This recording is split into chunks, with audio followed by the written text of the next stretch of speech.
Fala galera, tudo bem? Sejam bem-vindos a mais um episódio do Papo de Expansão. Eu sou Demo Oliveira e esse Papo de Expansão está imperdível. Vocês sabem que esse canal aqui está em todas as mídias digitais, no YouTube, Spotify, Applecast, e eu falo exatamente para os expansionistas, aqueles que não se contentam com o tamanho que estão e querem crescer além daquilo que eles pensaram e imaginaram. E hoje eu estou aqui com um convidado, além de jovem, uma mente brilhante, gosto muito de falar com ele, e ele vai trazer aqui não só o que ele é, mas também o que ele representa e para onde ele vai contar tudo. Estou aqui com um amigo, Guilherme, ele é cofundador da V4, a maior assessoria de marketing do Brasil. Seja muito bem-vindo, meu amigo! Muito obrigado pelo convite, Dema. Cara, é muito especial poder estar participando aqui desse podcast, porque a gente se conheceu tem pouco tempo, na real, tem, sei lá, um mês, alguma coisa assim, Mais ou menos. Mais ou menos um mês. E, pô, se conectamos super bem aí, falamos pra caramba já, é sempre um aprendizado gigantesco conversar contigo, então eu espero que eu consiga produzir aqui um conteúdo contigo hoje pro restante do pessoal que tá nos ouvindo agora e trazer um pouco mais de insights aí e ver o que a gente pode ensinar pra galera sobre expansão. Cara, você sabe que já se passaram muitas pessoas aqui, não há muitas, nem tantos assim, né, mas de marketing, são pessoas que eu gosto muito, né? Então, Sim. Um dos episódios mais escutados foi do João Branco, porque o João Branco é um amigo pessoal meu. Aí eu... Já dei aula com o João. Que legal, que legal. Na imersão que ele fez lá com o pessoal da Exame, eu dei uma palhinha lá com ele também. Foi lá que eu dei aula também, mas uma edição depois da sua. Ah, sim, a nossa foi a primeira, a que eu fui foi a primeira, né, que eles estavam testando o modelo e tal, foi bem massa. Legal. E aí a gente falou muito sobre marketing, aí eu tive a oportunidade também de trazer o Renato Broguinho. O Renato Broguinho é vice-presidente da África. Sim, conheço. E aí, eu fiz várias campanhas da Samsung e muitas vezes eu contratei ele para poder me ajudar a avançar. E você sabe que tem muitas histórias, né? O cara cuida da conta do Itaú, é o maior anunciante do Brasil. Então é algo ali de muito aprendizado. E você sabe que eu me conectei com você ali porque todo mundo conhece a V4, né? Você tropeça ali, eu até falo conhece V4? Conheço V4. E vocês estão sempre na mídia, em todos os podcasts, sempre falando com gente importante. Sim. Realmente, eu falo com um sócio meu, eu sou sócio de alguns negócios, né? Ele falou, cara, eu tô com o sócio da V4 aqui na mentoria X. Eu falei, é mesmo? Ele falou, cara, vou receber o cara hoje aqui e assim por diante. Que massa. Mas um dos pontos mais interessantes que eu conheço da V4 e eu percebo que como é importante o alinhamento dos founders com a empresa, né? Então, eu vejo a V4 em vários lugares. Sim. Além disso, eu vejo você é um cara que tem uma mente, assim, de conectar vários pontos e aproveitar oportunidades de negócios e assim por diante. Então, acho que isso é uma essência da V4, né? É ajudar o cara a ir além. E um outro ponto que eu me conectei com você ali, eu falei, cara, esse cara é tão jovem, meu. Falei, quantos anos você tem, né? Falei, uns 30. Ele falou, 30 o quê, cara? Tá... Falei, né, que a calvície já deve estar me entregando, que eu pareço mais velho do que eu sou, né? E eu falei assim, e teu nível de conversa e aprofundamento ali é algo grande, então eu acredito que você só tá começando, meu. Total. Até o final do episódio aqui a gente conta a minha idade. Daí vamos ver se a galera faz aí umas sugestões, pensa um pouco e lá no final eu conto a minha idade. Boa. E assim, tudo que eu faço, Guilherme, eu faço... cara, se não for pra ir pra Lua, eu nem saio de casa. Justo. Então, não, vamos fazer um negocinho pequeno. Não, cara. Até pode começar pequeno, mas se esse negócio não for grande, eu não saio de casa. É muito trabalho ficar pequeno. Essa frase é uma frase que eu até registrei. Ficar pequeno dá muito trabalho. Eu lembro que eu tava numa palestra, e aí foi outra. A gente tava conversando com o Leonardo, né? Aí o Leonardo, cara, é um cara que cresce os negócios dele lá. Ele falou, Dema, cara, é verdade. Ficar pequeno dá muito trabalho. A gente tem que crescer e fazer acontecer e tal. Cara, e eu vejo isso na V4, meu. Mas antes de eu falar de V4, me fale quem és tu? Da onde você veio? Aonde você nasceu? Quando você entrou no marketing, você acordou e falou assim, eu vou começar a trabalhar, vou trabalhar no marketing, eu acho que eu nasci para fazer isso, eu vou ajudar os empreendedores a crescerem os negócios deles. Me fala um pouco sobre você. Eu vou acabar contando essa história assim, pessoal, eu acabo entregando um pouco a idade já, a galera vai entender aqui, mas na prática eu não tive outras oportunidades antes da V4, porque antes da V4 não trabalhava, não tinha ainda, não estava nesse momento, isso já faz quase 10 anos atrás, então eu estava lá ainda fazendo escola e tal, ensino médio, aquela coisa. E aí, antes disso, sinceramente, assim, trabalhar é meio idade de cachorro, né? Você deve passar por isso também. Tipo, passa um mês, você fala, tipo, a gente parece que se conhece há um tempão, mas faz um mês que a gente se conheceu. A gente fala tanto, as coisas acontecem tão rápido que parece idade de cachorro. Então, pega esse conceito da idade de cachorro e coloca 10 anos, né, 9 anos e pouco aí trabalhando nisso, nesse ritmo. Eu, sinceramente, tenho grandes dificuldades de lembrar como era a minha vida no detalhe antes da V4. Assim, tipo, o que eu fazia durante a semana, todos os dias, quando eu tinha lá os meus 9, 10, 11, 12, 13 anos. Eu não lembro, porque logo após, na sequência, eu comecei a trabalhar já. E aí, a história, ela é bem simples. O primeiro passo, assim, ele é bem simples. O Denner Lippert, que é o meu tio, não o meu irmão, todo mundo acha que ele é meu irmão. Tenho que falar mais vezes isso pra galera aí, que quando a gente aparece nos podcasts e tal, porque todo mundo acha que ele é meu irmão pelo sobrenome, mas ele é meu tio, irmão da minha mãe. Ele começou a V4 lá atrás, isso 2012, 2013, mais ou menos 2012. E aí, logo na sequência, ele precisava de gente pra trabalhar, precisava fazer ali algumas coisas a mais. Tinha 2 clientes na época. E aí, a minha avó, que é a mãe dele, falou assim, pô, bota o Gui lá pra trabalhar, né? Porque o moleque tá fazendo porra nenhuma aqui, bota ele lá pra fazer alguma coisa que é melhor do que ele ficar só jogando LOL ali, porque os caras só jogavam LOL na época, né? E estudava. E aí, cara, foi assim que eu comecei. Literalmente, esse foi o primeiro passo. Não tem empurraram na fogueira. Esse aí foi empurrado mesmo. Tipo, não foi um negócio muito, sei lá, tipo, a história foi jornada do herói, meu sonho é marketing. Não, vai trabalhar, meu. Lá tem uma marca quando eu tinha 9 anos. Não tinha nada muito assim. Foi tipo, para de jogar videogame, vai fazer alguma coisa de útil. E eu fui fazer alguma coisa de útil. E aí, cara, long story short, assim, né, resumindo, eu tive 9 anos, não 9 anos, mas eu tive muito tempo pra ir sacando as coisas, pra ir entendendo as coisas. Então, conforme eu fui lá, a V4, naquela época, a gente trabalhava pra empresas de moda. Então, a gente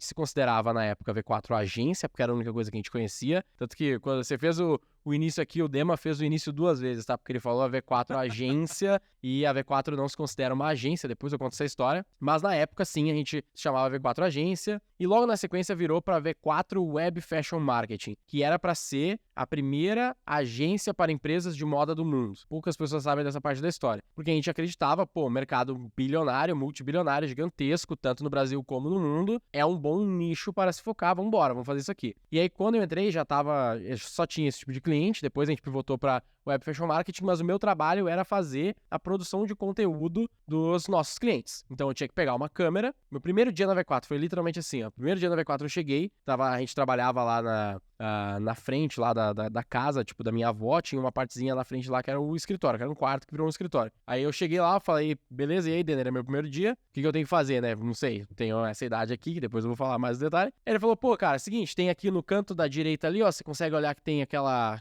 caixa, uma caixa de papelão, e nesse outro ali tem um negocinho preto, que é um retângulo preto. Aquilo lá é um estúdio, a caixa tá cheia de boné, faz as fotos de produto aí. Virou e voltou a trabalhar. Fazendo, sei lá o que ele tava fazendo na época, acho que era SEO pros clientes, alguma fita assim. E esse foi o primeiro dia. Então foi, pelo Denner não ser um cara, nunca foi, e, pô, dificilmente tu vê o Denner pegando assim na mão da pessoa e, vem cá, deixa eu te ensinar. Fala, entra no Google aí e se vira. Cara, é aquilo ali, você tem que fazer foto de produtos. Primeiro dia, você, tipo assim, deve ter gente que me ouve aqui que não tá ligado o que é a foto de produtos. Pode pensar, a foto de produto é só uma foto do produto, é uma foto de e-commerce, é uma foto pra social media, o que é, né? Então, imagina eu, né, lá começando o primeiro dia foi isso. E muito da minha vida, principalmente no início, foi assim, cara, precisa fazer alguma coisa aí, se desenvolve. Então eu fui aprendendo aos poucos. Muito YouTube, fui sacando isso, como que funciona, como que usa uma câmera, como que usa uma DSLR, o que é ISO, o que é a abertura, quais são as diferenças das lentes, marcas de lentes, o que é uma Canon, o que é uma Nikon, enfim, fui aprendendo tudo isso, fiquei 2 anos, praticamente, aí, uns 2 anos e pouquinho, só nessa parte de produção audiovisual, e depois da produção audiovisual, a gente contratou algumas pessoas e foi colocando ali junto para trabalhar comigo, e aí o Denner precisava sair, ele já tinha saído completamente dessa parte de produção audiovisual, porque eu já tocava tudo, né, porque eram poucos clientes, e ele fazia a parte de mídia, fazia toda ali, era link building que a gente fazia, SEO, esse tipo de coisa, e um pouco de mídia paga que tava começando, Google e tal, chegando no Facebook, essas coisas. E aí, uns 2 anos depois de eu trabalhando nisso, ele me jogou e falou, cara, agora você tem que cuidar dos clientes aqui e vai fazer Google, aprende Google aí. E aí eu comecei Google e aí eu fui me aprofundando cada vez mais nessa parte técnica, tocar cliente. E aí, assim, essa foi a maior parte do tempo da minha história na V4, foi se tornando um cara mais técnico, de marketing mesmo. Então, aprendendo tudo sobre todas as fontes de tráfego, aprendendo tudo sobre liderar ali o cliente, falar com o cara, trocar as informações, apresentar os resultados, lidar com o cliente, fazer o planejamento, pegar Isso de 2013 para cá? De 2013 para cá, isso foi grande parte do trabalho, né? Até quando a gente chegou nas franquias, que faz aí uns 5 anos e pouquinho, 6 anos, que aí tem as franquias que aí mudou um pouquinho. Mas isso foi mais alguns anos cuidando de cliente, aprendendo a parte técnica, e aí eu me tornei, dentro da V4, meio que assim... Meio não, a referência técnica da empresa, porque como eu fiquei muito tempo nisso, eu fui o primeiro e um dos primeiros na América Latina a tirar a certificação de compras de anúncio no Facebook, que tinha lá o Facebook Blueprint, hoje tem um monte de gente que tirou já e tal. Na época o Facebook te dava até um prêmio, assim, te enviava dos Estados Unidos, lá dos Estados Unidos pro Brasil, um troféuzinho, que você é um certificado Blueprint e tal, um dos poucos, não sei o quê. Então eu fui me tornando essa referência técnica, aprendendo cada vez mais, dando resultado. No meio dessa história aí, tô resumindo, né, bastante, mas no meio dessa história a gente teve a oportunidade de tocar projeto pro Spotify. Eu toquei esse projeto, Facebook, Twitter principalmente, fazer campanhas para eles, gastamos lá, investimos, né, 1 milhão e 300 mil euros para eles em 3 meses para conseguir mais clientes pro Spotify, toda a América Latina, em 6 países da América Latina. Então, eu fui me desenvolvendo muito nisso, peguei gosto por essa questão, apesar de que quando eu troquei eu gostava muito de editar vídeo ainda, então eu tinha aquele... Sabe quando você muda de função, que você fica naquela de, puta, mas eu gostava tanto de fazer esse negócio aqui, vou ter que largar, nunca mais vou fazer esse negócio. Enfim, abandonei o filho, fui pro próximo, e assim as coisas foram indo. Legal. E aí, depois disso, veio a ideia, a gente tinha uma dificuldade muito grande na V4 de escalar a nossa prestação de serviço. Então, eu operava muito bem, mas aí tu tinha que contratar mais pessoas, que era mais difícil de treinar essas pessoas para elas operarem. O Denner operava bem também junto, mas era difícil de contratar essas pessoas e ao mesmo tempo formar elas e ao mesmo tempo vender e adquirir clientes. Então, ao longo dos anos, a gente conseguiu ter, assim, no máximo, na nossa melhor produtividade lá como assessoria de marketing, já que a gente mudou a marca depois, a gente conseguiu no máximo ter ali uns 35 clientes. Então, já é muito mais do que os 2 que tinham desde o começo, né? E a gente tava mirando ter, assim, indo bem lá, daqui uns 2 anos a gente chegar uns 100, 200 clientes, era o sonho. A gente desenhava o organograma, né, de como que seriam os times, a gente nem falava squad na época. Então, como vão ser os times, quem vão ser as lideranças e tal, maior dificuldade. E aí, nesse meio tempo, a gente teve uma ideia que foi, eu tô com dificuldade de contratar gente. Por quê? Não tem muita gente pronta, até hoje no mercado, né? 2023 ainda é difícil de achar bons profissionais prontos de marketing. Os bons e prontos ou estão tentando fazer uma agência, ou estão muito bem empregados, ou não existem. No fim das contas é meio que isso, né? Ou são ali um autônomo ou algo do gênero quando pensa em performance, marketing, growth. Então meio que esse é o cenário. Na época era pior ainda. Então a gente pensou, eu tenho um método, já sei fazer isso aqui, ao longo dos anos a gente foi aperfeiçoando isso, método e tal, como padronizar e conseguir para treinar melhor as pessoas, e aí a gente decidiu fazer um curso chamado Cientista do Marketing, porque qual que era a ideia? A ideia é, se eu fizer um curso, eu posso vender esse curso, vou capacitar o cara e eu contrato parte dessas pessoas, porque se a pessoa está se formando, logo ela não tem ainda os clientes, não tem oferta de trabalho nem nada assim. Então, se eu formar o cara, eu consigo ter ali um acompanhamento de como que ele tá consumindo aquele curso e no final eu já faço um pitch. Vem trabalhar pra V4, porque eu tenho clientes aqui, você pode trabalhar pra mim. Até hoje a gente faz isso porque é uma boa estratégia, acontece ainda de pessoas virem, são formadas pelo cientista. De vez em quando tem gente no shopping, assim, do nada. Aqui em São Paulo acontece mais isso. Então o cara vai lá e fala, Guilherme, ou Denner, da V4, eu fiz o cientista, conheço o curso, comprei o livro e tal. Então é uma estratégia muito boa no sentido de gerar mais pessoas que conhecem o jeito que a gente opera e contratar essas pessoas. Porém, não deu escala também. Muitas dessas pessoas faziam o quê? Iam lá tocar cliente, porque, eu paguei um curso de, sei lá, uns R$800, R$1.000, e eu vou operar um cliente aqui, porque um cliente me paga 2, 3 mil reais, eu pego uns 3 clientes, eu vou ganhar muito mais do que esses 3 a 5, 6 mil reais que você tá me oferecendo aqui como um funcionário, um colaborador, né? Então ainda não era top. E aí a gente pivotou mais uma vez para, tipo assim, ao invés de fazer um curso, que tal a gente fazer uma micro franquia? Então o curso era uns R$1.000 e poucos, ao invés de R$1.000 e poucos, já que os caras querem operar os clientes e eles têm essa vontade de não necessariamente ser um funcionário, né, ter um negócio, algo do gênero, vamos unir o útil ao agradável aqui. Vai ser então uns R$3.000, era o preço na época da micro franquia, e esses R$3.000 a gente vai formar você, então vai ter o curso pra gente te formar, a gente vai acompanhar ao longo dessa formação, e no final, aí o pulo do gato, no final você não precisa nem procurar o cliente necessariamente, porque eu já vou te dar o teu primeiro cliente. Então você compra uma micro franquia de R$3.000, eu te te formo, dou todo o conteúdo, dou todo o suporte e no final te dou um cliente ainda e você só tem que me pagar uns 20%, 25% na época de royalties. Então, hoje isso não é esse o modelo, né? Hoje é esse modelo ainda, só que muito mais escalado, vou chegar lá. Ah, tá. Mas então, aí, no-brainer, assim, essa oferta foi muito boa, muito mais fácil de vender, porque eu pago 3 mil reais no curso, eu sou formado em 2 meses ou menos, e no final você ainda me dá um cliente de uns 3 mil reais também, 2, 3 mil reais, payback muito rápido, baita oferta, e a nossa ideia era, vou ter, sei lá, 3 mil franqueados, micro franqueados, 10 mil micro franqueados, pô, cada um tendo 2, 3, 4, 5 clientes, eu vou ter 10 mil clientes, 30 mil clientes, 100 mil clientes lá na frente. Foi legal, fizemos aí, sei lá, umas 60 vendas desse tipo, e aí a gente começou a sofrer, na parte que todo franqueador sofre, né, que é, ferrou, agora eu tenho que gerenciar esses caras, cada um, mesmo que eu forme eles, tem diferença, porque marketing não é que nem abrir uma Lugano, né, vou falar aí do nosso cliente, por exemplo, então ele vende lá uma franquia de chocolates, pô, chocolate é padrão, tem um certo padrão de armazenamento, tem determinados SKUs, processos de atendimento, é bem mais objetivo. Se tu seguir os protocolos e colocar a loja no lugar certo, ela tende a ter um alto nível de sucesso. No marketing, mesmo que tu saiba o que fazer, tu fez um trabalho muito bom hoje para um cliente B2B, para uma academia, amanhã você pega um cliente do mesmo setor, faz a mesma coisa e dá errado. E você tem que ter essa noção, tem que ser bom mesmo no marketing para entender, pô, isso aqui não funcionou, deve ser isso, muda, faz a próxima, melhoria contínua, aquele papo. Então não é um negócio tão fácil de explicar. Tu consegue tirar o cara do 0 pro 1 muito fácil, porque marketing é muito mais fácil do que parece no primeiro momento, assim, é muito rápido para a pessoa pegar o jeito. Para a pessoa aperfeiçoar mesmo e ter a, vamos dizer assim, a malandragem, né, de entender quais são os fatores e de fato conseguir entender como dar resultado, isso toma tempo. Então, a questão de ter volume de franqueados com poucos clientes gerava um problema que era a padronização. Tem muitos franqueados, se eu ensino o Dema, franqueado que tem 3 clientes aqui, ele agora ficou bom, glória a Deus, o Dema ficou bom. Fudeu, agora tem 57 outros Demas para ensinar aqui de novo a mesma coisa, né? E ao mesmo tempo existiam alguns outliers. Algumas pessoas que se destacavam ali começaram a não ter mais 3 clientes, a ter 3, 4, 7, 10. E ao longo do tempo foi passando, os caras contratavam mais gente. Daqui a pouco tinha gente que estava do tamanho que a V4 levou 5, 6 anos para chegar. Os caras chegaram em um ano e pouco, sabe? Tendo 30, 40, 50 clientes. Porque os caras eram bons. Inclusive, muitos deles foram muito melhores e são muito melhores do que a gente conseguia ser operando os clientes. E aí a gente tomou a decisão de, peraí, então esse é o modelo de negócio. Boa. No meio do caminho aí, existiu um momento ali, logo quando a gente já tava nesse número aí de franquias, que a gente criou o board, né? Então, mesmo pequenos ainda, faturando pouco, a gente criou o board, um conselho lá com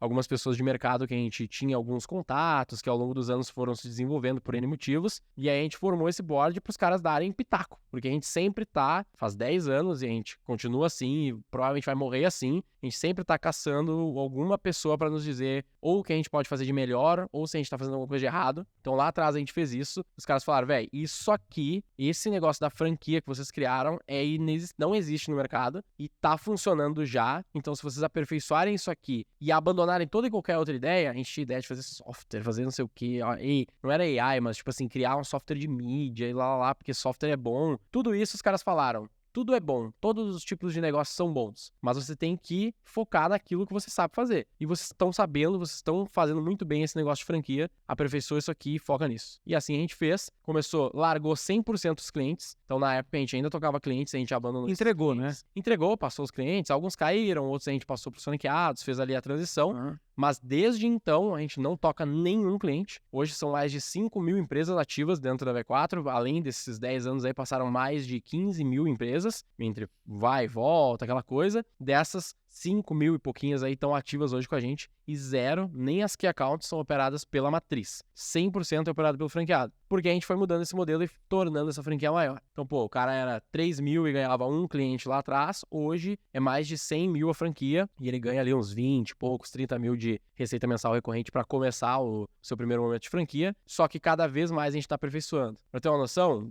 hoje, enquanto a gente tá gravando, eu tava vendo lá no grupo, o pessoal tava falando que estão finalizando a mudança do nosso processo de formação, que em média ele leva uns 2 meses e meio, 3 meses ali pro cara sair do zero e tá formado e poder pegar os primeiros clientinhos pequenos ali para começar a operar. A gente vai aumentar esse tempo para mais de 6 meses agora. Então ele vai ter todo o processo de formação tradicional, que já é bom, já é validado, vai ter tipo um internship, sabe? Um estágio na franquia presencial, para depois, só depois disso ele poder operar clientes. Então, está cada vez mais aperfeiçoando esse modelo, entendeu? Eu, sei lá quanto tempo eu tô falando aqui já, mas esse seria um resumão. E aí, falando de mim de novo, nesse meio tempo, saí da parte técnica e fui dar suporte para esses franqueados. Então eu fiquei, se olhar lá o meu LinkedIn, tem toda a timeline das minhas posições na V4. Muito tempo eu fiquei ali dando suporte como tipo um gestor, gerente de franquias, algo assim, seria um cargo, mas principalmente ajudando os caras a pegar o cliente, operar direitinho, porque eu já tinha feito isso. Eu sozinho operei mais de 10 clientes ao mesmo tempo, então...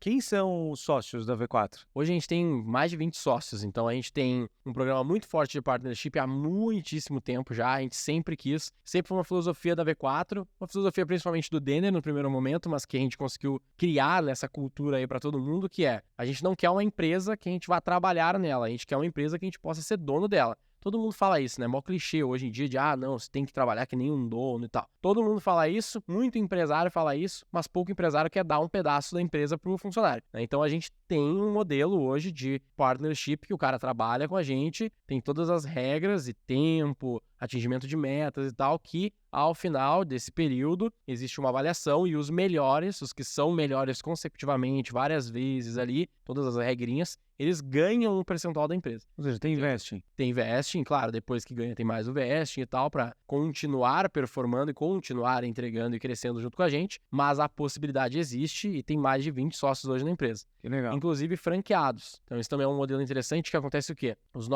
nosso top 10 franqueados hoje, em mais de 20 sócios, eu não vou lembrar o número exato, porque 10 deles são franqueados. Então o nosso top 10, que são os melhores franqueados, eles ganham a oportunidade também de se tornar sócios da matriz, entendeu? Então acaba sendo mais uma forma do cara ganhar junto com a marca. E de novo, porque a gente quer que eles sejam donos da empresa e não só da franquia. Eu tenho várias perguntas aqui, deixei você falar. Imagino.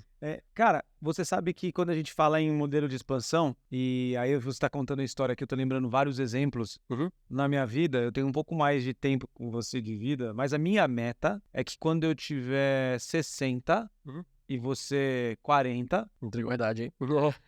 Eu pareça com você de 40. Então eu tô tentando cuidar bem da saúde, tô tentando... Justo. Depois que você ter filho, você vai ver que... É difícil. Fala assim, não, eu não quero ser o vô das minhas filhas, eu quero ser o pai jovem. Justíssimo. E aí, eu gosto muito de falar também que é muito importante você mirar antes de atirar. Dentro de toda a minha carreira, eu sempre gostei de ver qual era o melhor modelo de negócio para crescer. Então, eu vou dar um exemplo aqui, tá? Então, eu vou trucar um pouco. Nem sempre marketing vendas resolve. Porque você imagina, você tá num oceano. Aí o cara fala, pra onde a gente vai? Não, continua indo pra cá. Vamos botar mais dinheiro em marketing, vamos botar mais dinheiro em vendas. Só que você tá indo talvez num modelo que se você, ao invés de ter ido pra lá, você fosse pra cá, não é mais certo. Você pegaria o mesmo marketing em vendas, jogaria aqui, estaria ali apostando no cavalo que ganha, sabe? Sim, entendi. Então, todas as vezes quando eu pego as empresas de consultoria, os meus clientes, cara, eu posso dizer vários exemplos aqui. A pessoa fala, não... eu tô querendo crescer com franquia. Aí eu olho e falo assim, eu entro no detalhe do cara e falo assim, não é franquia. Aí o outro fala assim, não, eu vou crescer com representante comercial. Aí eu olho e falo, não é com representante comercial. Porque quando a gente fala dos modelos de crescimento, aí você vai entender por que eu tô falando isso, existem vários. Eu sempre falo aqui no podcast. Então você pode crescer com franquia, com unidade própria, com representante comercial, com tecnologia, com startup, comprando concorrente. Você pode crescer de várias formas, certo? Com novos produtos e serviços. Tem um cliente que ele é um cara que trabalha com determinado tipo de produto, ele queria crescer e o sucesso dele era só ele vender mais produtos e serviços para os mesmos clientes, não precisaria fazer algum outro tipo de... Não precisaria adquirir novos clientes, né? E aí, em cada um dos modelos de crescimento, quando você acerta o modelo, é a mesma coisa que uma Fórmula 1. Você acerta o modelo, aí você fala, cara, agora é só botar o metanol, só botar a gasolina aqui, vamos acelerar e vai para a pista que você vai ganhar. Então eu gosto de mirar antes de atirar. Antes, na minha vida, nos negócios, eu saía, vamos atirar para tudo quanto é lado, vamos ver o que dá. Sim. Agora, eu até atiro um pouco pra tudo quanto é lado, sabe? Eu não tenho esse negócio de hiperfoco nem foco. Eu tenho um negócio de tipo, deixa eu ver. Eu pego a varinha e faço assim, deixa eu ver onde tá dando peixe. Aí eu falo, tá dando peixe aqui, não dá. Aí eu venho aqui. Mas chega uma hora que você fala assim, dá muito trabalho aqui. Quer saber de uma coisa? Eu vou simplesmente entregar esses clientes dos meus franqueados e eu vou realmente desenvolver modelos de processos de treinamento, de capacitação, de excelência para que meu franqueado tenha muito sucesso e, consecutivamente, eu vou ganhar um percentual do que o franqueado ganhar e assim por diante, né? Sim. Então, mas antes de chegar nesse modelo, você teve que olhar o modelo. A tua frase mais legal foi assim, cara, eu vi que o cara tava ficando maior do que eu. Então, quer saber? Eu sou excelente franqueador. Deixa o cara ser o franqueado. Eu não vou colocar a mão nisso daqui, né? Total. É óbvio que quando a gente fala em capacitação e educação, que é um outro business e outro pilar de vocês, você talvez não faça sentido você transferir para um franqueado. Pode ser até dor de cabeça, porque o franqueado vai desviar o foco dele ali, né? E você... A gente não faz nada disso. E aí você consegue estar muito bem delimitado ali. Tem um aspecto aí bem importante que é relacionado ao foco também, né? Então, eu posso operar o cliente? Eu posso. Não diria que a gente seria maus operadores de clientes. Mas entre gastar esse tempo, né? Gastar essa energia para tocar esse cliente e investir toda a minha energia em melhores padrões, estudar melhor qual que é o modelo, estudar melhor como que eu posso fazer uma aquisição melhor de clientes, porque isso é um ponto importante da V4, né, que é a parte da aquisição e da marca. Então a gente se considera o nosso melhor case porque a gente continua a investir e sempre vai continuar investindo na marca da V4. Então tu falou ali no início, né, a gente tá em vários lugares, seja podcast, mídia, o que for. Legal pra caramba. Porque a gente investe na marca da V4. A gente gosta de dizer que o que a V4 vende pro cliente final é o que a V4 faz para ela mesma. Então é casa de ferreiro, espeto do melhor aço possível que exista por aí. Não é casa de ferreiro, espeto de pau, porque a gente faz o que a gente fala, entendeu? Então isso até é uma crítica que a gente fez no mercado muitas vezes para, por exemplo, outros prestadores de serviços ou agências ou algo do gênero, que tipo assim, o cara vem e fala, eu sei o que fazer com o seu dinheiro, mas você vai ver, por exemplo, as redes sociais, vai ver as campanhas, vai ver as formas de aquisição desses players, muitas vezes eles não têm nada do que eles falam, que eles fazem para você, eles não fazem para eles, né? Então eles vão ter pouquíssimos clientes, eles não escalam, eles não têm tantas pessoas e tal. Então a gente acredita que a gente consegue ser muito mais coerente a partir do momento que a gente faz aquilo que a gente fala para nós mesmos primeiro.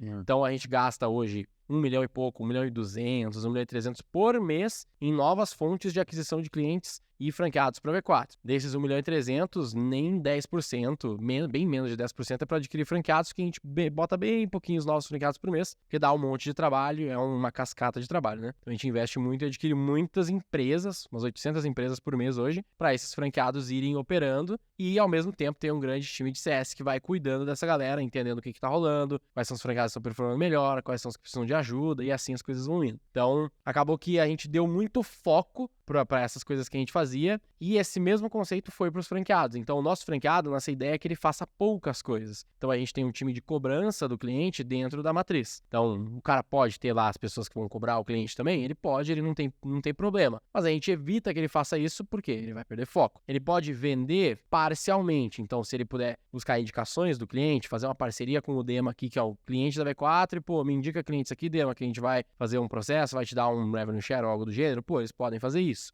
Mas eles não vão investir em mídia, ter um time de vendas gigantesco e tal, porque não é o core deles. Apesar de que eles fazem para o cliente, deixa que eu faça essa parte para que eles foquem no cliente, entendeu? Então eu divido a parte de aquisição majoritariamente ali, pelo menos 50%, 60% está na minha mão, seja eu executando ou eu cuidando. Outra parte vem deles por indicação, alguma coisinha de outbound na região que eles fazem, mas a maior parte do tempo está focada em operar os clientes. Então a gente deu muito valor para isso, que veio muito das nossas reuniões lá dos nossos conselhos ao longo dos anos, que foi a questão do foco. Foca, larga coisa, e a última que a gente teve agora, eles nos trouxeram uma visão que eles chamaram de now or later. Então, agora ou depois, não é nem agora ou nunca. É tipo assim, cara, o que é pra agora e o que a gente pode pegar de todos os planos, todas as ideias, todas as coisas majestosas que a gente tá imaginando, porque tem um monte de coisa legal pra fazer também. Mesmo que seja dentro do core, dentro do foco, tem um monte de coisa pra fazer. Quais dessas a gente deveria fazer agora, focar, e quais a gente pode deixar pra depois? Né? Você sabe que então, a gente foca muito nisso também. É muito importante, eu uso isso na minha vida e em todos os negócios. Quando eu pego um cliente para expandir o negócio dele, eu falo assim, meu amigo, vem cá, você falou tanta coisa, mas vamos olhar aqui. Eu uso, e a Samsung usou isso também muito, ela usou o 50-30-20. Significa 50% do tempo, 50% do dinheiro, 50% de toda a capacidade intelectual, mental, psicológica, ela é usada para manter aquilo que te sustenta. Legal. Tá? 30% é para poder melhorar aquilo que te sustenta. Então, por exemplo, você vende marketing. Aí você fala, cara, vamos lá, galera, isso aqui é uma estratégia de muita sabedoria. Então, nós vamos pegar a nossa multinacional, a maior indústria de eletrônicos do mundo, ou até a padaria da esquina. 50% de todo o nosso dinheiro, investimento, pessoas, etc., é para obrigatoriamente manter aquilo que nós temos, manter rodando. 30% é para melhorar aquilo que nós já temos. Então, melhorar os processos, melhorar os produtos, exclusivamente. As ideias criativas e novos projetos, mesmo dentro do foco, é só 20%. Então você pega a Apple, cara, ela não é inovação toda hora. Ela até tem menos inovação do que outras indústrias. Eu diria que ela não coloca nem os 20%. Não coloca nem 20%, mas você pega a Samsung, cara, é 50, 30, 20. Então 20% lá, eles até te separam, ó, time de inovação. Pode até ser dentro do teu próprio time, só que é só 20%. Isso é muito sábio. Tem empresa que quebra, porque vem com tanta criatividade, vem não sei o quê. Vamos fazer isso, vamos mudar o foco. Cara, daí daqui a pouco tá igual jogo de futebol de criança, que a bola vai e tá todo mundo indo para um lugar.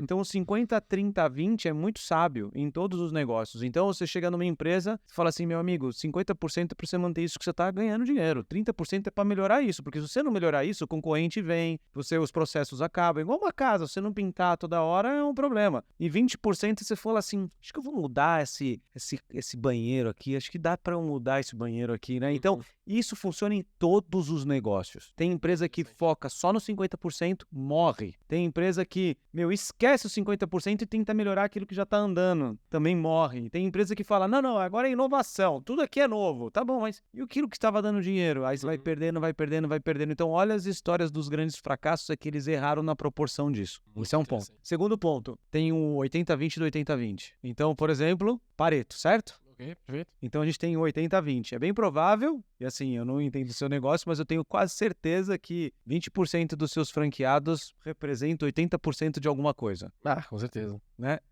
Só que, cara, dentro dos 20% desses franqueados, bota o Pareto de novo. Você tem o 80-20, cara, do 80-20. Então, o 80-20 do 80-20 é a nossa nata. Muitas vezes aquele 80-20 do 80-20 é 70% do 80-20. Então, as empresas menosprezam o Pareto do Pareto. Então, quando eu chego dentro do negócio para expandir, eu preciso ver o melhor modelo de negócio para expandir. Aonde que ele vai colocar o dinheiro dele? Cara, igual eu tava te falando aqui antes de começar, o fazendeiro me contratou para eu expandir o negócio dele. Ele falou assim, não, talvez eu vá pro Chile, talvez... Não, cara, deixa aqui, eu analiso para onde você vai e a gente discute junto. Quando você começa a fazer o drill down ali do negócio dele, eu tive que colocar o Pareto em cima do Pareto. Cara, 80-20, legal, mas vamos ver dentro do 80-20. Lupa, cara, esquece tudo, é Holanda. Não, que Holanda? É Holanda, é Holanda. Para tudo, vamos para Holanda. Então tem muito dinheiro no 80-20. Então você precisa olhar esse nível de detalhe, sabe? E poucas empresas dão atenção para isso. E a terceira, baseado nisso que você está falando, o terceiro conceito que eu realmente acho fantástico é a questão de você separar aquelas coisas que é muito importante e muito urgente, que é muito importante e não é urgente, e aquilo que não é urgente e não é importante. E essa matriz se chama Eisenhower. Eisenhower foi o presidente dos Estados Unidos mais produtivo que tem na história. E ele criou uma matriz. Ele chegou nos Estados Unidos e falou assim, galera, precisamos crescer. Legal, bacana. Qual é a sua dica? Presidente Eisenhower, ele falou assim, vou criar uma matriz que vai ser muito famosa e vai ser usada por grandes empresas. Então você separa todas as suas atividades, todos os seus projetos.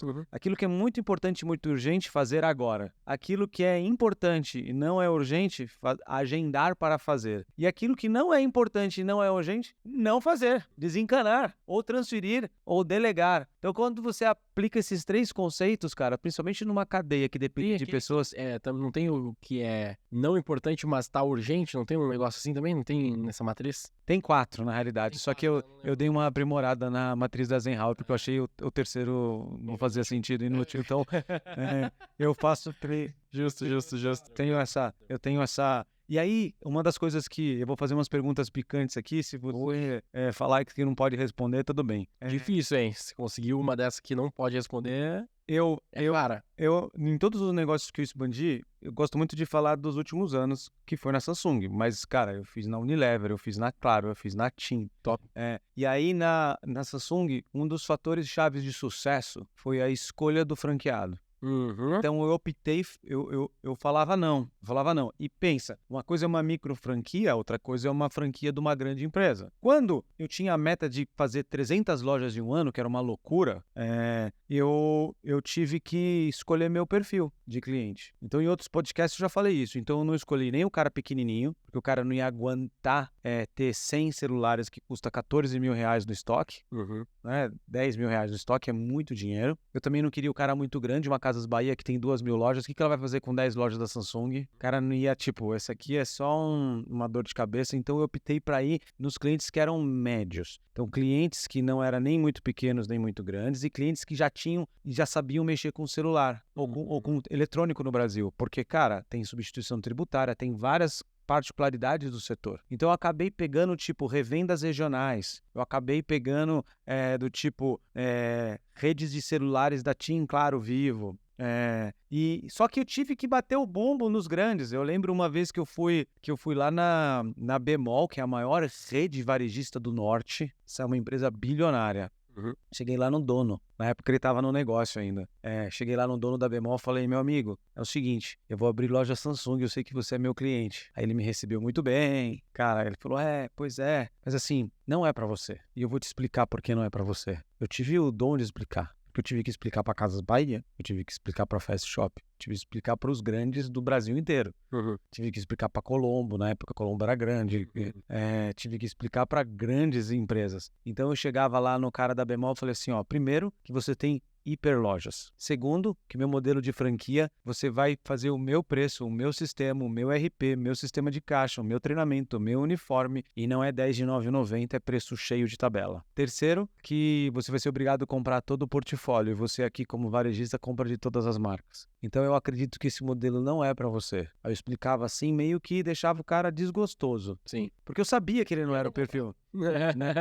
Só que eu falei assim, cara, mas eu vou ter que abrir com o teu concorrente, que era aquele médio empresário da região ali de Manaus, Pará e tal. E nesse caso, por exemplo, chama InfoStore, é enorme. Ele tem mais o perfil, então eu vou abrir com ele as lojas e assim, eu não vendia uma. Eu fechava as regiões, porque para mim era mais interessante o cara ter 10 do que eu administrar um carinha só. Então o cara tinha que ter no mínimo a grana para ter 10. E a minha estratégia... pagava na época por uma loja?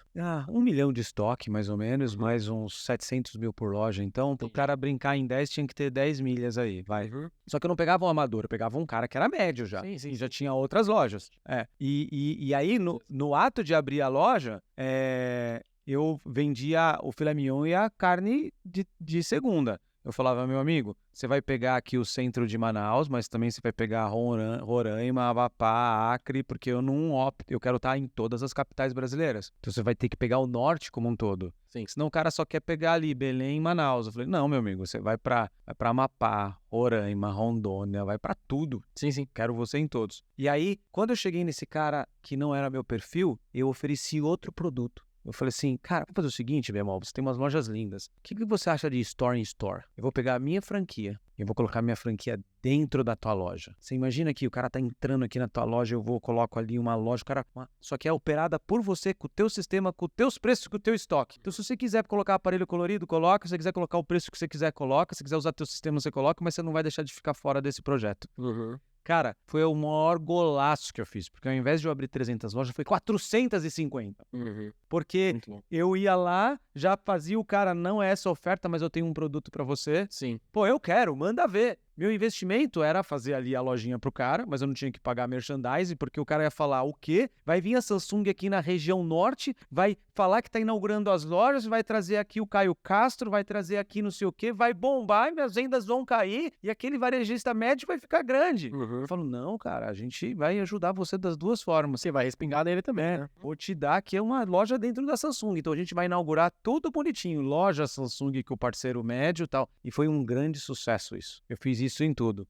Eu posso falar agora no podcast aqui, né? Mas um dia eu errei. Eu tive que fazer isso com a Fast Shop também. A Fast Shop é uma outra empresa bilionária. Eu tive que chegar lá na Fast Shop e falar assim, Marie, que é a dona, não dá, não é teu foco. Você sabe que não é teu foco. Tuas lojas são enormes. E aí ela te fala, mas cabe nos 20%. Essa eu não falei pra ela assim, mas enfim. Que bom. Aí eu abri as lojas da Samsung dentro da Fast Shop. Peguei a Maria, fomos pros Estados Unidos, andamos na Best Buy. Eu falei, Maria, olha que lindo isso aqui na Best Buy. A Maria é excelente empresária, cara. É mulher maravilhosa ali, sabe? Investe no Brasil, cara. É de tirar o chapéu. E aí a gente abriu todas as lojas da Fast Shop, tinha uma loja Samsung. Então, não virou concorrência, porque eu coloquei gente lá. Foi um projeto assim, tipo, virar 60 lojas com lojas dentro ali. Então eu fiz isso na Casa Bahia, mas na Casa Bahia eu errei, cara. Eu tava cansado. Cada dia eu falava com um acionista e um cara... E não era, tipo, um cara simples. É normalmente, tipo, eu lembro que eu fui na época na Casas Bahia, eu fui falar com os acionistas e o conselho. Você imagina o conselho de acionista de uma das maiores empresas da América Latina. Então os caras eram grandes tubarões ali, sentado lá, e eu tinha que provar pro cara a mesma historinha que eu fiz lá no Norte, eu tinha que fazer com os caras. Só que no dia anterior eu tinha feito com a Fast Shop, a mesma história, a Fast Shop falou, beleza, não é meu foco. E eu tinha colocado o logo da Fast Shop, tudo bonitinho na apresentação e tal. Aí tô eu, o presidente da Samsung na época, coreana, cara bravo pra caramba o cara. Tava lá todo o conselho da Casas Bahia, eu falei, pessoal, tudo bem? Vocês são nossos principais clientes, tal, não sei o quê. Deixa eu te contar uma história, blá, blá, blá, mesma história, blá, blá, blá. Deixa eu mostrar como é que vai ficar a loja dentro da loja de vocês, sabe? Quando eu fiz assim, pum, apareceu o Fast Shop. Aí tinha lá um data show assim, cara. E aí com a apresentação e o data show, aí eu falei assim, cara, eu vou perder o emprego, eu vou apanhar, eu vou dar uma rezada. E o diretor da Casas Bahia, o Gilberto, até hoje, o cara, a gente fina pra caramba. Ele olhou pra mim e falou assim, eu percebi que ele falou assim, eu não acredito que o Dema tá aqui no meio do conselho, uma reunião tão importante, uma sala que ninguém tem acesso. E colocou. Aí eu, sabe, tipo, falavam que o Pelé tinha um olhar 360, 180, por isso que ele era bom de bola. Cara, eu dei uma de Pelé ali, e aí sem mudar minha posição de rosto e olhar, eu vi que tava o logo da Fast Shop. Falei, aí eu continuei e falei, então, essa operação é muito boa. Aí eu fui, desconectei o cabo, e aí, cara, em forma de mágica ali, entrei no Google na hora, peguei logo Casas Bahia, o projeto era lindo, maravilhoso, só que eu errei só o logo. Logo Casas Bahia, PNG. Aí vem aquele PNG que não é o PNG, ele tá com o fundo, fudeu, vai tirar o fundo. Coloquei o logo aí, tipo paintbrush, tá ligado? Aí apaguei o da casa da Fast Shop, coloquei o Data Show assim de novo. Era uma distância assim, coloquei o Data Show. Cara, mas isso deve ter ficado muito estranho na reunião, velho. Aí eu comecei, e aí blá blá blá, e blá blá blá, e blá blá blá, tá bom. Beleza, tudo bem, Dema. Não, tudo bem, vamos escolher das 2.000 lojas, vamos escolher 100 lojas, você faz a loja da Samsung aqui dentro. Beleza, muito bom, tal. E eu falei assim, o coreano nem me viu, né? Nem viu, o presidente da Samsung nem viu, né? Eu falei, pô, mantive um emprego aqui, ufa, né? Tal. Cheguei no carro, o motorista dirigindo, eu e o coreano do lado aqui, né? Eu quietinho, né?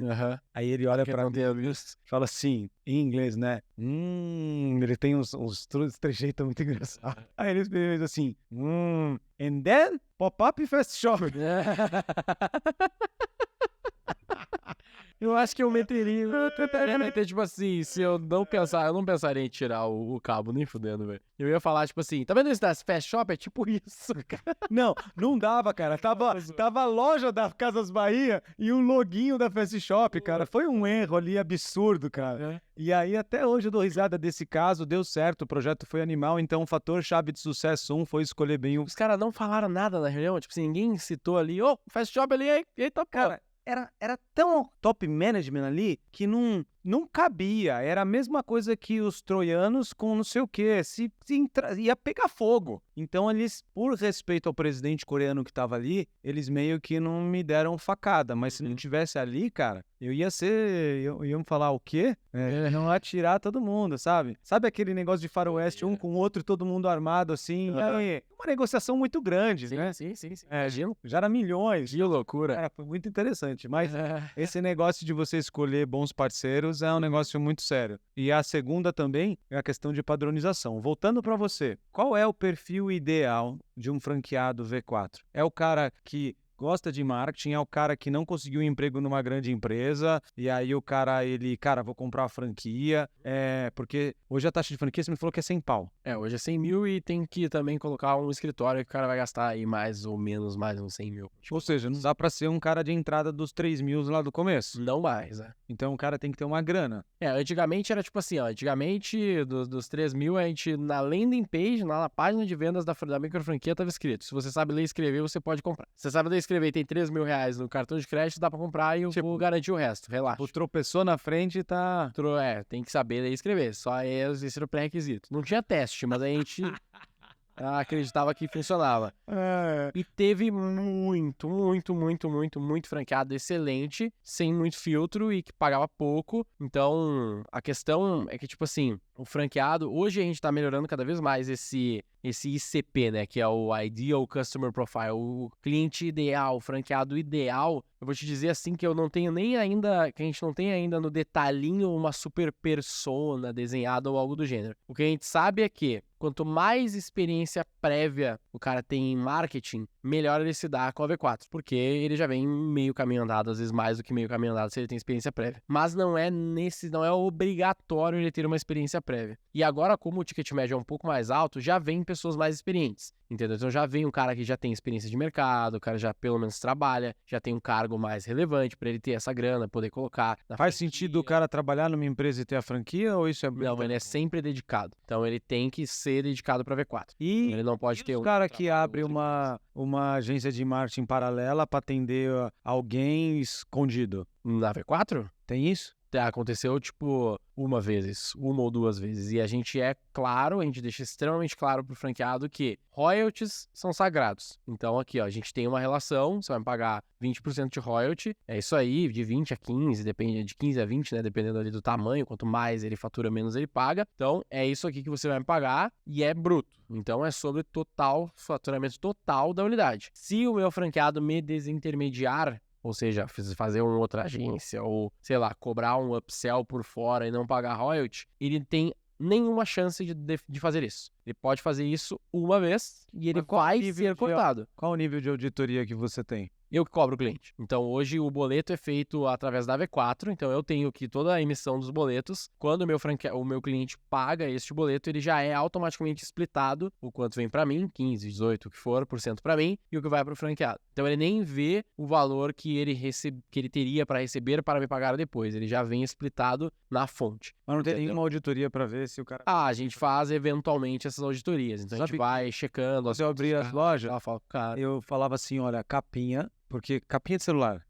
Ok, sim. Capinha somente original comprada da Samsung. Sim. Aí um dia eu recebo de um promotor assim, Dema, tô aqui na cidade tal, na época era Natal, tô aqui na loja da Samsung, tá linda, mas eu vi uma capinha sendo vendida, cara. Tá estranha. Tá estranha. Tá a foto. Aí eu, olhei a foto, mas cara, eu fiz um contrato muito bem feito. Eu não era um menino, então, por mais que consultorias ajudaram a desenvolver o modelo, eu botei minhas regras lá claras. E aí eu falei, cara, essa capinha não veio minha, não. Essa capinha veio de outro lugar. Da China. Não é coreano esse negócio. Não é coreano, não. Isso aí tá mais pra cima. Aí eu falei, vai lá e compra pra mim. Aí ele foi lá no franqueado, comprou a capinha, me mandou. Aí eu liguei e falei assim, ô franqueado, faz o seguinte, você poderia vir até aqui em São Paulo? Mas por quê? Eu falei, é um assunto bem sério. Aí por causa de uma capinha, eu trouxe o cara aqui e dei uma multa altíssima. Que sem dó. Deu uma multa lá na época, tipo, 150 mil reais por causa de um erro. Então tu vai achar a gente agressivo, então. Porque se o nosso franqueado desintermedia a gente deixa bem claro. Se for desintermediar a V4 e for descoberto, então se ele esconder muito bem, tá tudo bem, né? Porque eu não sei, daí não tem como saber, obviamente. Mas se ele for descoberto, que seja uma vez, ele é removido da franquia. Legal. Então ele é removido da franquia, ele não tem mais o direito de usar a marca, é cancelado o contrato dele e os clientes dele são repassados. Entendi. Entendeu? Porque assim, eu tenho Porque, cara, a regra do jogo tem que estar clara, entendeu? A gente tá aqui pra fazer um negócio, as regras estão 100% claras, tem as minhas atribuições, tem as tuas atribuições, você tá usando a minha marca e a regra tá clara. É isso. entendeu? E a gente tem não é bem uma política, mas a gente acredita que, tipo assim, se eu chego lá e dou uma multa pro cara, às vezes a multa, às vezes tu nem sabe quanto que ele tá te desintermediando exatamente, a não ser que você faça uma auditoria completíssima do cara, sei lá, super deep, que também não vale o custo muitas vezes de fazer algo nesse nível. Só que se tu descobrir qualquer deslize nesse sentido, qualquer multa possivelmente é menor do que o que ele ganhou com isso e o que ele pode ganhar se ele continuar fazendo. Então eu prefiro que, se um fizer, ele que sirva de exemplo pra todo mundo. Então a gente fala que a gente mata e queima a bruxa. Então a gente demonstra, tipo, se o cara faz isso, a gente divulga depois pra toda a rede. O franqueado XPTO foi removido da franqueadora por esse motivo. E você, deixa claro. E você nunca pensou em fazer 2 tipos de franquias? Do tipo, uma micro franquia e uma hiper franquia, alguma coisa do tipo? Hiper franquia em que sentido? Tipo, sentido de dela ser maior ou dela ser uma master franquia? Não, por exemplo, você pode ter um modelo ainda, fazer um downsell. Do tipo, você começa com 100, que é a franquia tal. Mas o cara pode ter um modelo mais barato para atender um determinado tipo de segmento. Você nunca a gente já pensou num formato similar, só que não para franquia, mas para o cliente. Então hoje o meu cliente ele tem que ser um cara que fatura aí na casa dos 100 mil reais por mês, pelo menos. Olha, 1 milhão e pouquinho por ano. Esse cara é o meu ideal ali para eu conseguir ter volume. Qualquer coisa acima disso, geralmente a gente atende. Não tem muito problema. Abaixo disso, a gente já atendeu. Então tem clientes nossos que entraram faturando seus 30 mil reais por mês, 50 mil reais por mês, 70 mil reais por mês. Só que geralmente esse cliente ele não fica muito tempo com a gente porque ele não tem muito fôlego. Só que depende também de quanto eu cobro, né? Porque se eu cobro 5 mil reais dele de FII mais 5 mil reais de mídia e ele fatura 30 mil, como é que ele vai pagar essa conta? Como é que ele vai gastar 10 mil comigo se ele fatura no bruto dele 30 mil reais? Não tem como, a conta não fecha. Talvez ele tenha caixa pra pagar 3 meses, só que se esse cara que tem caixa pra me pagar 3 meses, tirando do caixa dele, ele vir e comprar da V4, ele acha que eu vou fazer milagre em 3 meses, o que não é verdade, não é assim, e ele vai acabar caindo em 3 meses. Essa é a realidade, é isso que aconteceu ao longo do tempo. A gente já cogitou ter produtos mais baratos, tipo assim, eu posso ter um produto de entrada, quem sabe que eu cobre 1.000 reais e faço só Google pra ele. A gente testou esses produtos, mas não é tão bom, não compensam. Eu acabo tendo tanto trabalho quanto com esse cara e eu não consigo criar uma escalabilidade tão grande quanto tu imagina que tu pode criar, né? Porque se eu coloco lá um serviço tradicional da V4, que eu vou precisar de umas 5 pessoas atuando naquele projeto, de forma compartilhada, claro, então ele vai estar atendendo aquele cliente mais 5, 6, 10 outros clientes também. Eu tenho uma determinada margem de lucro ali. Se eu colocar um produto de 1.000 reais, pô, será que eu não consigo fazer esse mesmo time de 5 pessoas atender 100 clientes esse? Talvez sim, talvez não, depende, a gente testou isso e não é tão escalável assim, porque acaba gerando os mesmos problemas, o cara continua pedindo atendimento, pedindo reuniões, querendo tirar dúvidas, então não é tão interessante. Logo, não faria sentido eu ter um modelo de franquia menor, Entendi. Porque eu ainda continuaria... Faz sentido. Canibalizando também, né, a rede, sim, no sentido de que eu teria mais um franqueado para atribuir, fora o problema de ter mais um franqueado para treinar. Entendeu? O que a gente está pensando em fazer agora, discutindo literalmente hoje também, por coincidência, que a gente ainda não tem, a gente sabe que vai ser importante quando a gente tiver, mas a gente está segurando porque a gente não sabe o melhor modelo de criar, são os master franqueados. Então hoje, uma coisa que a gente tem talvez problemática aí é que é o Brasil inteiro, então a gente tem 250 franquias no Brasil todo praticamente, deve ter 1 ou 2 estados que não tem, porque não é um atendimento regional, então o meu franqueado de Sinop atende clientes de São Paulo e tá tudo bem. Mas eu não tenho as master franquias, então eu atendo todos os franqueados a todo momento. E aí existe sempre a discussão de comunicação, né? Comunicação difícil e tal, sempre existe o problema de comunicação que nunca vai ser resolvido em nenhuma empresa de nenhum lugar do mundo. Esse é o nosso achismo aqui, a nossa experiência também, e os livros que a gente leu falam disso, né? Mas, se eu estiver o mais próximo possível desse cara, geralmente eu consigo contextualizar ele mais, eu consigo ter, talvez, mais reuniões com ele. Não, faz sentido. Melhor, né? O master franqueado, né?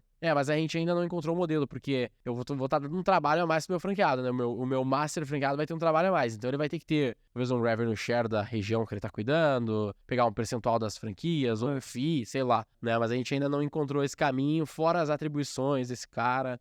O importante é pivotar, né? E ver antes de começar A gente quer testar, agora a gente tá passando por um momento na V4 que a gente quer, a gente tem uma parte da cultura da V4 que vale esse contexto, que é tipo assim, a gente gosta da transparência ao máximo possível, parece meio clichê de novo, algumas das coisas geralmente parecem, mas a gente é muito transparente mesmo, assim, tipo, o nosso DRE é aberto, o franqueado quiser ver, tá lá. Entendeu? É nesse grau, pô, até já teve tretas, assim, até de salário, assim, porque até salário a gente às vezes deixa aberto e não estamos nem aí, entendeu? Porque é transparente mesmo, você quer questionar, quero mais é que você questione, se for pra ser melhor, questiona mesmo.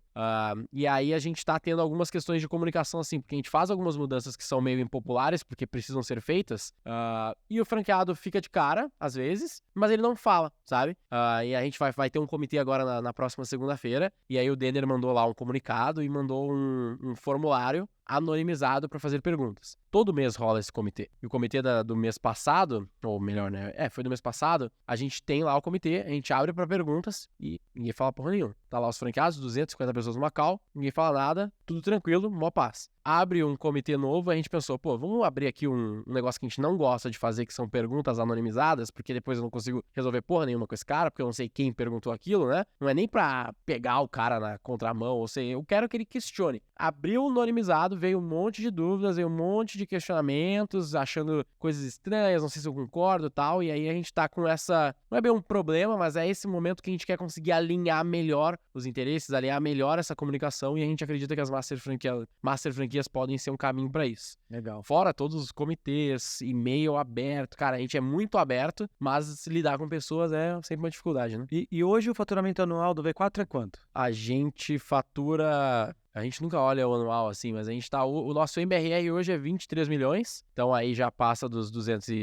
quase 300 milhões, e a gente tem outras fontes de receitas, mas eu diria que a gente deve estar nessa casa aí dos 350 a 400 e poucos milhões. Boa. Rede, né? E aí a franqueadora é menos. Isso aí a gente deve ter feito 50 milhões ano passado e deve fazer talvez perto dos 80, 100 esse ano, eu acho. E qual que é a meta de longo prazo da V4? A meta de longo prazo da V4, a gente tem... O que a V4 quer ser? A gente quer ser a maior prestadora de serviços de marketing e growth do Brasil e posteriormente do mundo. Então até tem ali todas as... Eu sou péssimo de memória, assim. A gente tem ali algumas... A gente tem um BHAG, né? Que é o Big, Hairy, Audacious Goal, que é ter 1 ou 3%. A gente mudou esse recentemente, mas se eu não me engano é 3% do PIB mundial passando na mão da V4. Então é a gente conseguindo gerar e a gente conseguindo demonstrar esse resultado sendo feito através dos nossos esforços para os nossos clientes. Entendeu? Então esse seria o BHAG e aí isso se destrincha em várias outras metas a nível de quantidade de franquias, quantidade de clientes. E uma coisa que a gente mudou recentemente também é que uma das metas que eu falaria poucos meses atrás é que a gente queria ter 100 mil clientes até 2030. Então a gente mirava muito nisso de quantidade de clientes, aumentar a base e colocar mais clientes para dentro. Não mudou o aspecto da gente estar adquirindo sempre, crescendo e colocando mais clientes para dentro, mas uma coisa que a gente está focando muito mais agora é o revenue, que é olhar para esses mesmos clientes e ver como que eu consigo gerar mais valor ainda para esses caras e ao mesmo tempo, como a gente fala, extrair mais valor também. Porque por muitos anos a gente falou, principalmente com os franqueados, a gente sempre falou do conceito de over-delivery. Cara, você tem que fazer over-delivery, você tem que entregar mais pro cliente, você tem que, não só fazer uma reunião com o cara, já leva alguma coisa a mais, leva um conteúdo, se ele precisa de um BI, entrega esse BI de graça, faz essa coisa pra ele, faz over-delivery. E sempre foi esse conceito dentro da V4 de entregar a mais. O cara me paga 4, 5 mil reais, eu vou fazer a mais, fazer mais coisas e não vou cobrar mais. Qual era a intenção? A intenção era, se eu entrego a mais, se eu faço over-delivery, eu vou manter esse cara. Teoricamente ele vai ficar mais feliz e tal. Só que isso não surte efeito como a gente imaginava na escala. Ele não necessariamente dá valor para aquilo que ele recebeu de graça, então não faz diferença para ele no fim das contas. Ele continua caindo numa mesma taxa, então esse cara desiste, daí ele tenta, como é um PME geralmente, esse cara ele, deu uma oscilada aqui, ele já desiste, já não quer mais, vai fazer de um outro jeito, depois ele volta, contrata de novo. A gente tem mais de 100 clientes que são ativos, que tinham cancelado no passado. Então os caras cancelaram o V4, voltaram para V4, então ficaram, sei lá, 3 meses fora, depois voltaram. Então a gente começou a entender que o over-delivery não necessariamente ele é ruim, mas ele também não resolve o problema. E aí a gente começou a ver que existe muita oportunidade de eu prestar mais serviços para esse cara, seja eu fazendo talvez um BI melhor para ele, seja eu colocando mais pessoas dedicadas para aquele cliente ao invés de pessoas compartilhadas, que existe essa opção hoje, e eu consegui fazer uma receita maior com esse cliente, ao mesmo tempo que eu também gero mais valor para ele. E para te dar um exemplo, a gente tem 100 vendedores que fazem por mês uns 3 milhões de receita na V4. Então a gente vai lá, vende todos os meses mais de 3 milhões de nova receita adicionada na V4. Bom pra caramba, só que a gente colocou 4 pessoas, eu tenho 100 que fazem 3 milhões. Eu botei 4 pessoas para cuidar desses clientes hoje com a mentalidade de deixa eu achar mais oportunidades de conseguir gerar mais valor para esse cara e vender alguma coisa a mais para ele que ele esteja precisando. 4 caras em 3 meses fizeram mais de R$1,5 milhão. Uau. Entendeu? Então só aí tu consegue ver, pô, eu já tenho 5 mil clientes, fora os outros 10 mil que eu posso todos eles reativar por N motivos aqui que eles saíram ao longo dos 10 anos. Então eu tenho muita base para trabalhar. Eu tenho muita oportunidade aqui. A gente está criando novos produtos, Muito bom. Melhorando toda essa estrutura e focando mais nisso ao longo do tempo. Então, não necessariamente a gente mira tanto agora num número de clientes muito específico, mas sim a gente conseguir ter um aumento de ticket médio, um aumento do portfólio de produtos e conseguir fazer com que ao longo do tempo a gente tenha uma cobertura, tipo um e-commerce. Sabe que tu tem lá a categoria, sei lá, o cara...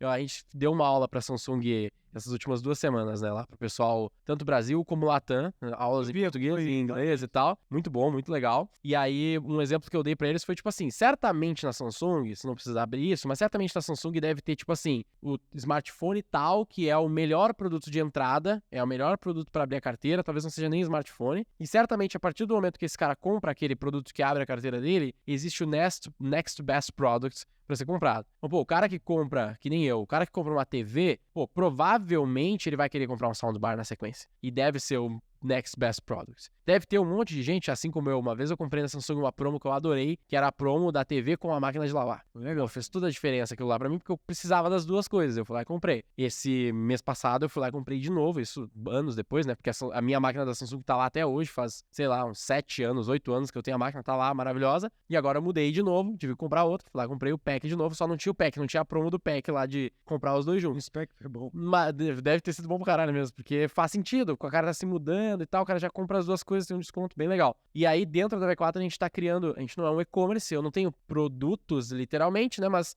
eu trato os meus serviços agora não mais como a V4 assessoria. Deixa que eu vou fazer tudo pra você ter resultado, que era muito do jeito que a gente vendia. Eu tenho várias linhas de serviço que eu vou vender pro cliente. Próteses. Como é que é o nome? Próteses. Próteses. É, produto com serviços. Próteses. Próteses. Como é que escreve isso? Só Prod mais producers de serviços. Eu junto as duas palavras. Então, o próteses é como se fosse produto com serviço. Significa, eu sou uma empresa de serviço e aí, ao invés de eu fazer apenas a consultoria, eu faço a consultoria, eu faço o conselho, aí ele tem um valuation para fazer, eu cobro o valuation, e aí ele tem, talvez eu preciso aumentar minha rede através de franquia, e você fala, eu faço isso para você, mas tem outro valor. Aí o cara chega e fala assim, pô, mas eu quero aumentar minhas vendas, tá bom, eu monto a máquina de vendas. Ah, mas eu também vejo a necessidade aqui de ter alguém aqui para trabalhar a expansão interna. Eu coloco uma pessoa de expansão interna, ela vai indo, tal, então você vai crescendo, faz total sentido. Hoje a gente tem a assessoria, que é o produto que a gente vende, que eu quero te ajudar a vender mais através da internet, e é isso aí, eu vou fazer tudo possível aqui para você vender mais. Dentro do meu contrato tem um destrinche ali, mais ou menos, um drill down, como tu diz,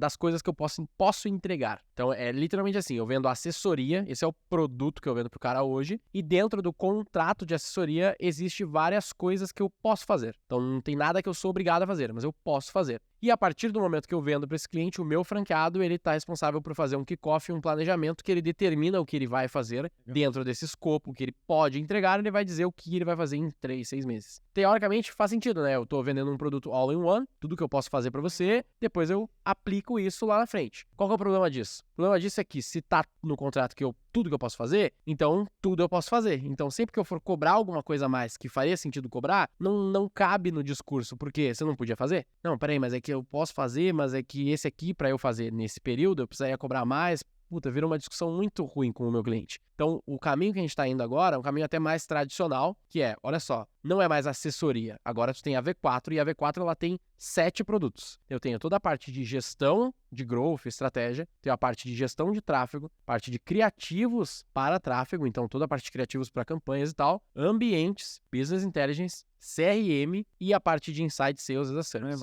Então são vários produtos. O que é a minha assessoria? A minha assessoria é gestão de tráfego, criativos, ambientes e CRM BI às vezes, né? Mas até ambientes é o meu tradicional. Então eu vou vender para o meu cliente um pack que ele vai saber. Agora você tem esses 4 produtos aqui, cada um deles tem os seus máximos de entregas e cada um deles vai ter várias ramificações. Pode ser tráfego no Google ou no Face, pode ser nos dois. Pode ser criativos entregando 8 criativos por mês, ou 12, ou 36, ou 50, ou 100. Cada um deles vai ser um preço diferente. E aí, quando eu encaixo todos os meus clientes dentro dessas caixinhas, eles começam a entender o que eu tô realmente vendendo para ele e depois como que eu posso tanto gerar mais valor, porque ele tem que saber que se ele tá comprando 8 criativos e amanhã ele precisa de 30, não é o mesmo preço. Se ele se colocasse no meu lugar, ele saberia que não é o mesmo preço, porque não faz sentido, né? Se o cara faz 8 e custa 10 mil reais, fazer 36 é, né, conta de padeiro aqui, faz uma regra de 3, você vai entender que tem que ser um preço diferente, né? Só que hoje, como o meu contrato ele é meio retardado, ele é meio torto, ele não me facilita essa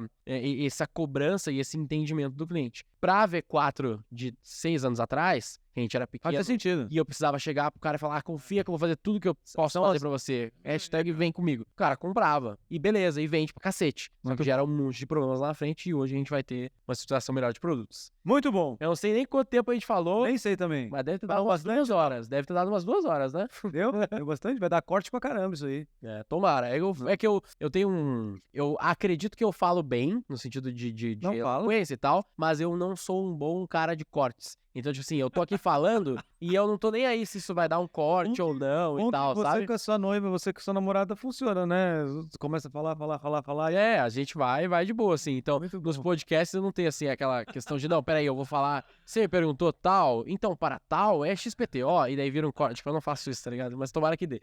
Pessoal, foi excelente aqui o bate-papo com o Guilherme. Adorei ouvir sua história, adorei ouvir os exemplos ali. A gente trocou figurinha e eu sei que isso vai ajudar muita gente. Esse papo de expansão, ele é recente, mas eu gosto de falar que desde o começo do mês nós somos o número 1 mais ouvido no Apple Podcast. Incrível. E eu fiquei muito feliz com esse resultado. Estamos crescendo no Spotify. Me segure, Spotify, patrocina aí. Mas vai ajudar muita gente. O negócio é crescer bastante esse podcast e depois vender por alguns milhões pro Spotify pra ser dedicado, sabe? Pode. O Spotify não compra mais, o Spotify ele patrocina. Ah, é? Tem isso. É que ele comprou do Joe Rogan lá atrás, né? Acho que foi $100 milhões, alguma coisa assim. Mas no Brasil eles entram com um patrocínio específico. A gente fica sempre na não tem problema, o brasileiro ouve pouco. Só que sabe que é uma mídia muito qualificada. Muito qualificada, né? Então é excelente. Então, você que curtiu, compartilhe com as pessoas que querem crescer, as pessoas que querem abrir suas franquias, querem ser investidor e assim por diante, querem fazer melhor marketing, quer ter assessoria de marketing. O Guilherme é um cara... Aonde que as pessoas te encontram? O melhor lugar para falar diretamente comigo é o meu Instagram, @o_Guilherme_Lippert, Lippert. Se botar Lippert no Instagram, vai ser só 2, vai ter eu e o Denner. Então me segue lá e os directs no Instagram, 100% deles sou eu que respondo, então muito bom. É o melhor lugar para falar comigo. Muito obrigado e até a próxima. Valeu, pessoal. Obrigado pelo convite, Demar. Valeu. Tamo junto.